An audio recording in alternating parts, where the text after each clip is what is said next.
All right, so welcome to another episode of the Barron Report. We are coming to you live again, and today we're going to be talking about something really cool, which I think is probably one of the things that we look forward to every year, and that's our fast casual top 100 innovators list. And the way it works is we put together a year's worth of data. We look at the brands that are kind of doing it right, and then we essentially give them a score. Now, what you've seen in the past here on Foodable Labs is kind of our 4 metrics breakdown. With this year, we actually kind of changed it just a bit to create more of a connection to the actual brand that's innovating. And the way that we decided to do that was look at something we call brand velocity. Now, brand velocity is a new metric within Foodable Labs that basically looks at kind of the water cooler effect. It's kind of how I refer to it. It's influencers that are talking about a brand or engaging with a brand and what kind of impact they have on their audience about that brand. So that creates a certain amount of velocity in social media.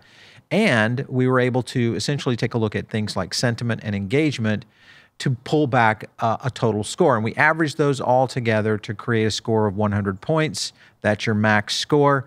We ranked all the brands in essentially what is about over 750 brands currently in our database, pulled that down into our top 100, and wham, you've got it in our top 100 fast casual innovators. So we're going to break it down a little bit and go into the actual some of the brands that are actually in the list. Now, obviously, we're not giving away the number 1 or maybe even some of the top 10. But I wanted to talk about some of the innovators that are in the list and why, and kind of do a pros and cons with each one of these brands and kind of take a look at how they have been able to position in this list. This list has been going for a while, but I think what's very unique about this is what we found this year is there's just not a lot of mega brands in this. Obviously, you've got Chipotle and a handful of others that are in it, but not a lot of the mega brands when you look at innovation. So let's start with Tender Greens. Now, Tender Greens has been in our top 10 of the top 100 innovators list before when it was being led in kind of the charge, we'll call it pre-Danny Meyer or pre-Union Square Hospitality. They essentially were one of the first few under 50 brands that made the number 1 spot in our list in the past. So this brand, of course, has held very strong. Obviously, their investment from Union Square Hospitality and what they are doing in terms of investing in brands, recently just investing into dig in even further. So it's going to be interesting to see how this brand continues its efforts. Now, one of the things that is, I think, the pro is this brand is kind of still on track, obviously, because of its growth potential now with this investment. And I think there's only a handful of regional chains that kind of can translate to that 500 to 1,000 unit mark. And one of the challenges that these brands have like this, when you're a brand like Tender Greens, who launched in Los Angeles, led by Eric Oberholzer, and then eventually migrated to New York and to the East Coast. Now, that's where I find that the con starts to come in for some of these brands, and that is that the market translation for brands in Los Angeles or maybe even New York going into the Midwest or maybe even down here to South Florida, it's not always the same because you do have a uniqueness in these regional chains that attach to the local communities, but more importantly, they attach to the local consumers. So that is probably one of the cons I feel Tender Greens may face as they continue their growth model. They do have the potential to make it past that if they continue to grow and change up their concept a little bit to fit those regional aspects of where the stores are. And for the most part, I think they are trying to do that with local sourcing and things of that nature. The other thing that I think is going to happen with brands like this is what I call founder fatigue. Obviously, we know that Eric Oberholzer has stepped aside as the CEO, who was also one of the co-founders of the brand. Now this concept is being led by a new CEO, and this is where I think there are some challenges, because when many of these brands are in their infancy or in their innovator stage, they're often being led by the founders.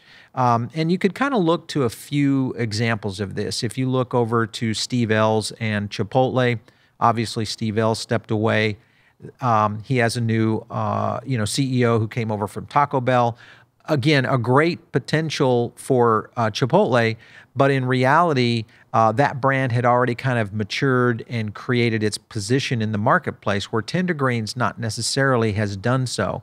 Though they are a strong brand and definitely backed by the right kind of people, that I think is one of the connections that I'm not sure can translate well for the brands in the future. Another example of this would be kind of how Mod Market or Modern Market was involved in the merger with Lemonade. And this goes to Anthony Impigliacampo, who again was a founder of Modern Market back when it was Mod Market. And he has stayed with the brand, and I think that's going to actually land them in a much better position because they are very styled into what they're doing as a brand.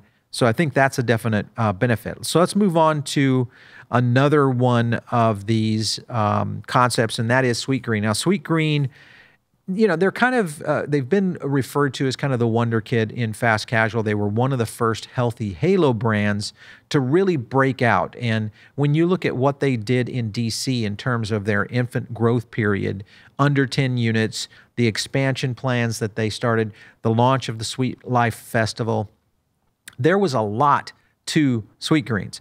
And I think when you kind of look at kind of the genesis of where they started in DC with things like Shake Shack and Kava and other major fast casual concepts right in their backyard, creating a very competitive landscape for them, I think that's really made them a better business overall.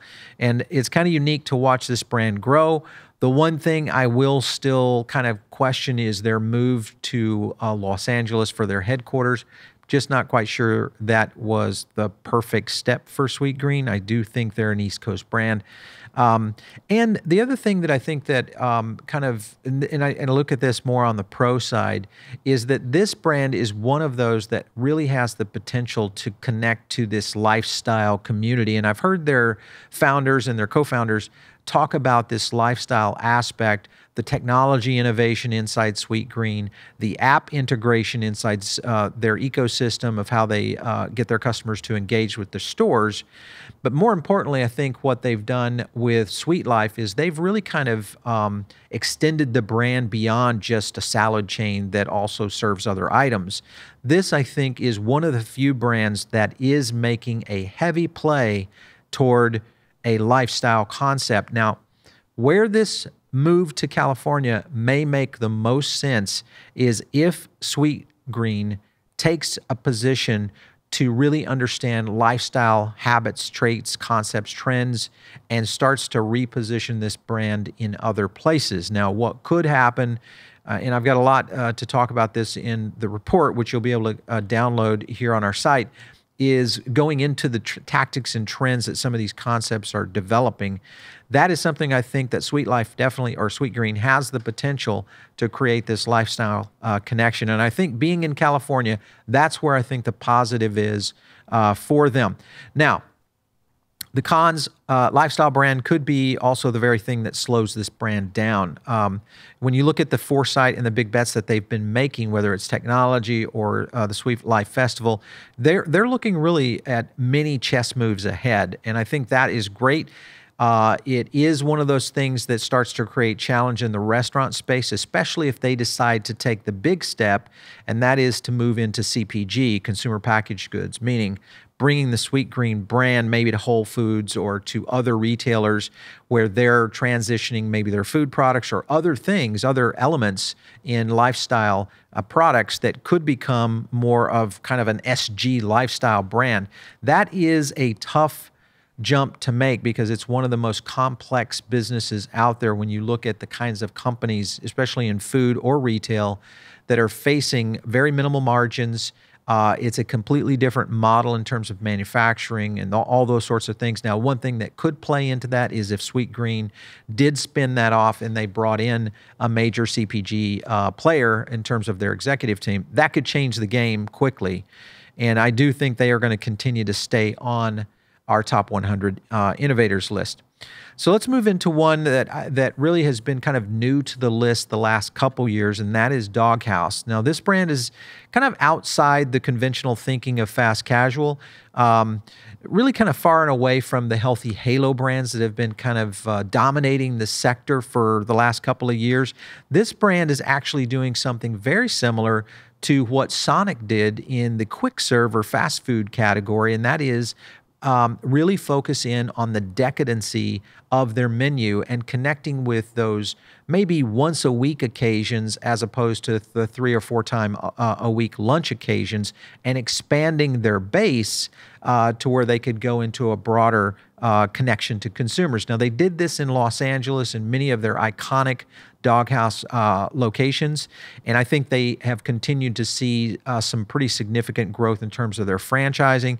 So I think this particular brand has a bit of swagger about it that is not necessarily in the mainstream of where most of the fast casual category is leaning. Now, there's 2 ways to look at this. When you look at the Gen Z side of it, the pro side is that the swagger and the connection to elevated fast food is definitely hitting in with the Gen Z market, not so much with the millennials, the Gen Y market, but definitely with the Gen Z. And I'm interested in really kind of understanding how that is translating, because if you look at where McDonald's has kind of repositioned in the marketplace, they've upped their scale a little bit in terms of their menu quality, but more importantly, they've really kind of changed their hipness toward and really trying to reach that Gen Z audience, which is really kind of the tween market right now. Doghouse actually, I think, has a potential to foster that kind of consumer, which eventually would be a large consumer base as they start to continue their growth.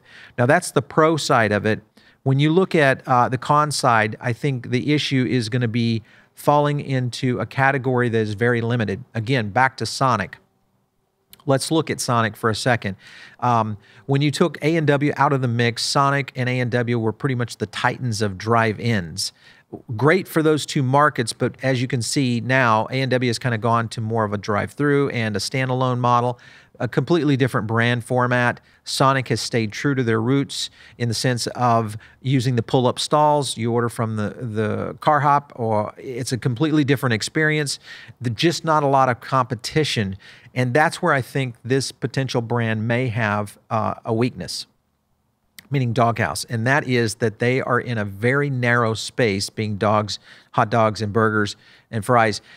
So they are going to be competing against some titans. And as those QSR concepts start to ramp up their quality, which is going to have to happen, the value proposition is going to start to shrink, and I think that's where Doghouse could potentially see some challenges. Now, I don't know that necessarily we'll see all these brands in the top 10. You'll have to check the report to find out. But what is interesting about this year's top 100 fast casual innovators list is the fact that we have a whole new roster of brands that were not on the list last year. In fact, about 40% of the brands that made the list this year were not even on the list last year. Now, that just gives you kind of an overview of the scope of the industry and how fast it's growing. And I get this asked to me a lot, especially in interviews where people are wondering where the fast casual business could potentially stall. And if you look at where the market is moving, here's kind of the play that I see happening in the fast casual sector. Today, 750 to 800 concepts, some falling and some starting very quickly each year.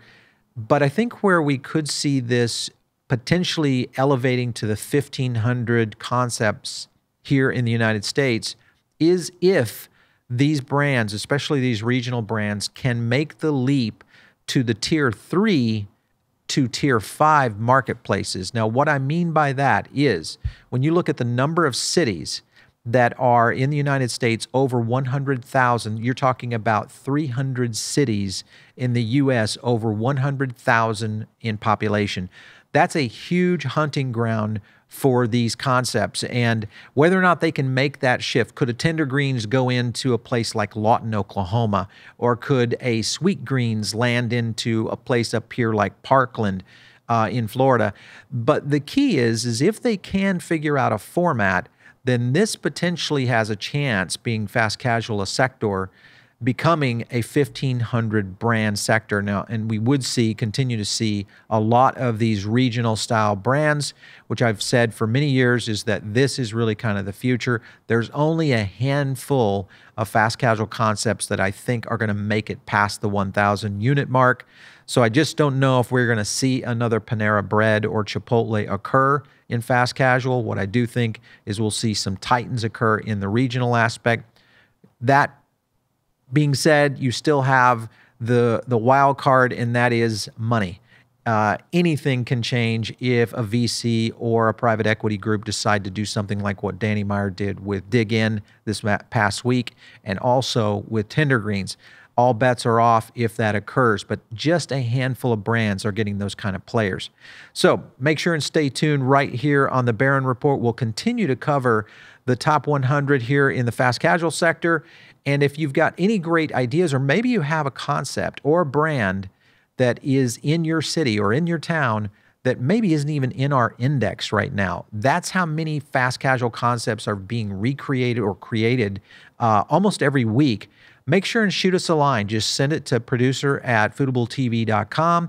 We'll check it out. If it's truly a fast casual innovator, we'll get them on this list and consider them for our next list. So stay tuned right here. Make sure and download the report if you are watching this podcast or listening in on iTunes or Spotify. And hopefully we'll get a chance to see you guys soon. Stay tuned right here on the Barron Report.